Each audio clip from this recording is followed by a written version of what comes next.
चीनच्या वुहान शहरातून पसरलेल्या कोरोना व्हायरसनं संपूर्ण जगभरात थैमान घातलं होतं।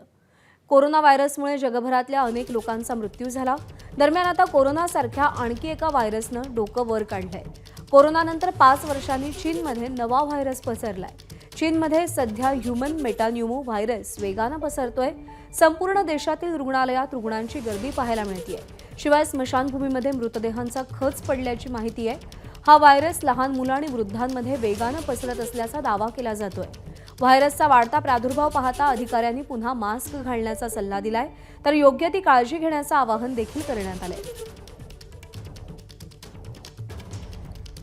हा ह्यूमन मेटान्यूमो व्हायरस नेमका काय आहे, ग्राफिक्सच्या माध्यमातून पाहूया।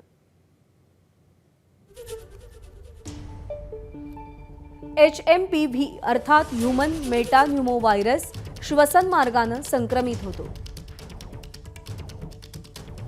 6 ते 12 वर्ष वयाच्या मुलांना या विषाणूचा धोका जास्त आहे। HMPV हा पॅरामोक्सिव्हिरिडे कुटुंबातला विषाणू आहे। HMPV हा इन्फ्लुएन्झाप्रमाणे श्वसन संस्थेवर हल्ला करतो।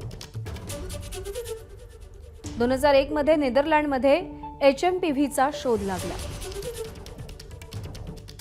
HMPV मुळे अचानक सर्दी होते आणि श्वास घ्यायला त्रास होतो।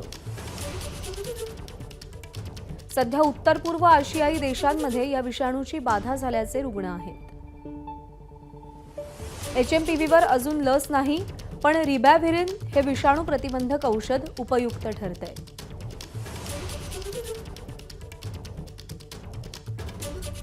तर HMPVची बाधा झाल्याची लक्षणं काय? सर्दी, फुफ्फुसांमध्ये दाह,